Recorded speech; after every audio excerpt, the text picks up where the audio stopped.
धृतराष्ट्र की बात मानकर विदुर पांडवों के पास आए। उनको देखकर महाराज युधिष्ठिर उठे और उनका यथोचित स्वागत सत्कार किया।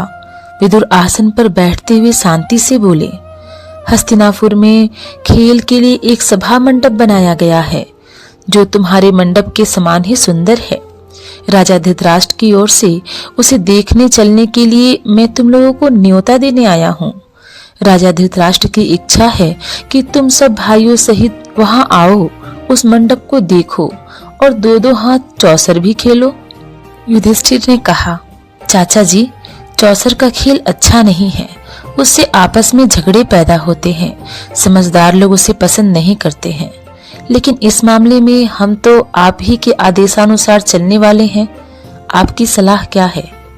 विदुर बोले, यह तो किसी से छिपा नहीं है कि चौसर का खेल सारे अनर्थ की जड़ होता है। मैंने तो भरसक कोशिश की थी कि इसे न होने दूं, किंतु राजा ने आज्ञा दी है कि तुम्हें खेल के लिए न्योता दे ही आऊं, इसलिए आना पड़ा। अब तुम्हारी जो इच्छा हो करो। राजवंशों की नीति के अनुसार किसी को भी खेल के लिए बुलावा मिल जाने पर उसे अस्वीकार नहीं किया जा सकता था।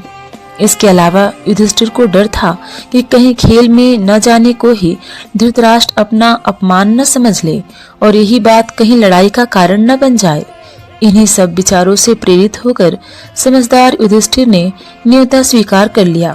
यद्यपि विदुर ने उन्हें चेता दिया था। युधिष्ठिर अपने परिवार के साथ हस्तिनापुर पहुंच गए। नगर के पास ही उनके लिए एक सुंदर विश्राम गृह बनाया गया था। वहां ठहरकर उन्होंने आराम किया। अगले दिन सुबह नहा धोकर सभा मंडप में जा पहुंचे। कुशल समाचार पूछने के बाद शकुनी ने कहा, युधिष्ठिर, खेल के लिए चौपड़ बिछा दूं? चलिए दो दो हाथ खेल लें। युधिष्ठिर बोले, राजन, यह खेल ठीक नहीं है। बाजी जीत लेना साहस का काम नहीं है। जुआ खेलना धोखा देने के समान है। आप तो यह सब बातें जानते ही हैं। वह बोला, आप भी क्या कहते हैं महाराज? यह भी कोई धोखे की बात है? हाँ, यह कहिए कि आपको हार जाने का डर लग रहा है। युधिष्ठिर कुछ गर्म होकर बोले, राजन, ऐसी बात नहीं है। अगर मुझे खेलने को कहा गया है तो मैं ना नहीं कहूंगा। आप कहते हैं तो मैं तैयार हूँ। मेरे साथ खेलेगा कौन? दुर्योधन तुरंत बोल उठा, मेरी जगह खेलेंगे तो मामा शकुनी, किंतु दाव लगाने के लिए जो धन रत्न इत्यादि चाहिए वह मैं दूंगा। युधिष्ठिर बोले, मेरी राय यह है कि किसी एक की जगह दूसरे को नहीं खेलना चाहिए। यह खेल के साधारण नियमों के विरुद्ध है। अच्छा, तो अब दूसरा बहाना बना लिया? शकुनी ने हंसते हुए कहा। युधिष्ठिर ने कहा, ठीक है, कोई बात नहीं, मैं खेलूंगा। और खेल शुरू हुआ। सारा मंडप दर्शकों से खचाखच भरा हुआ था। द्रोण, भीष्म, कृप, विदुर, धृतराष्ट्र जैसे वयोवृद्ध भी उपस्थित थे।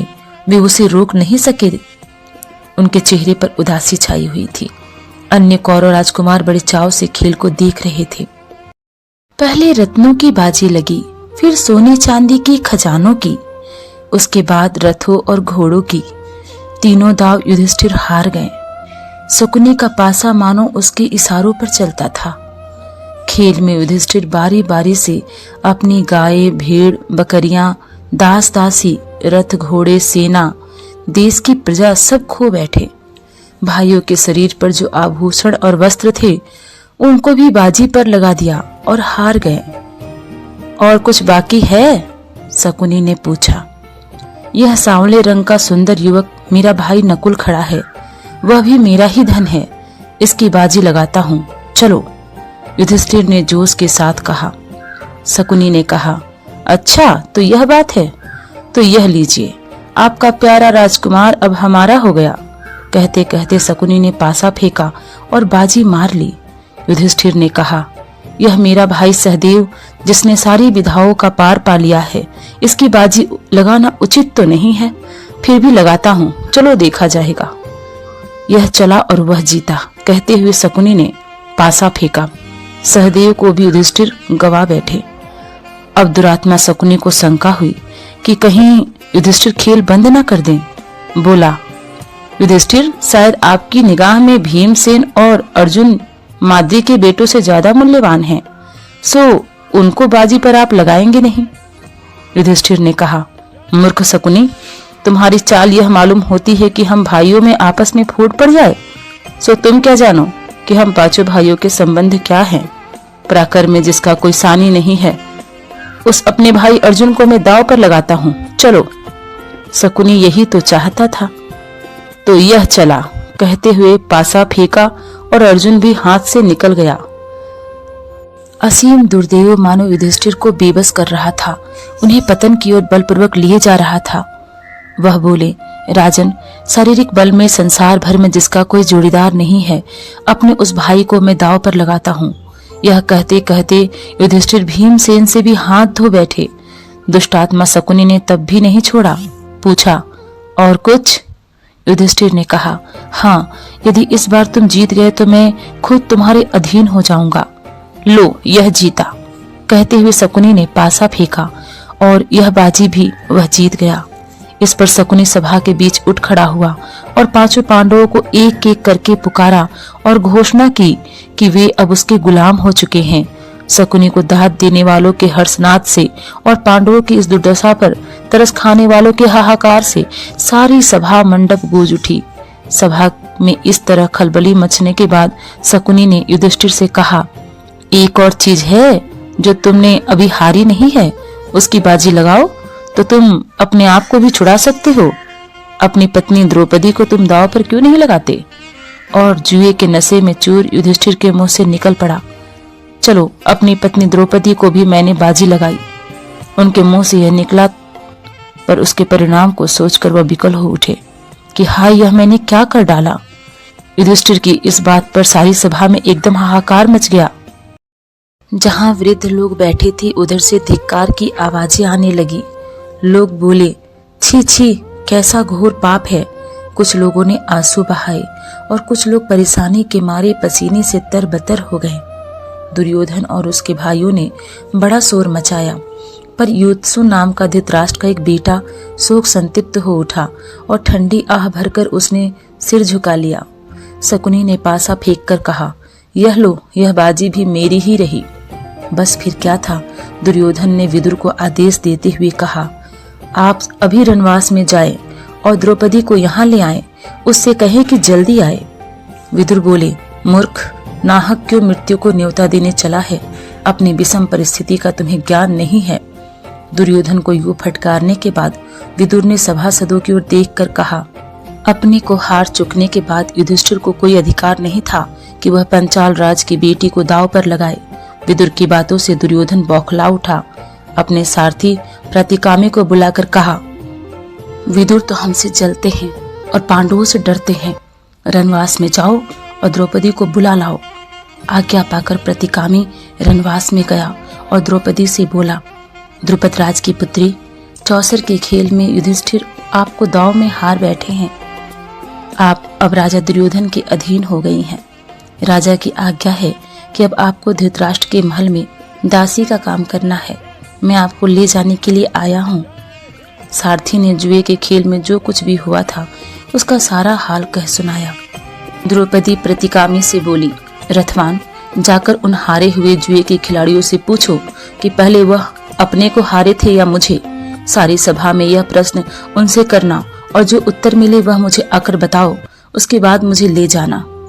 प्रतिकामी ने जाकर भरी सभा के सामने युधिष्ठिर से वही प्रश्न किया जो द्रौपदी ने उसे बताया था।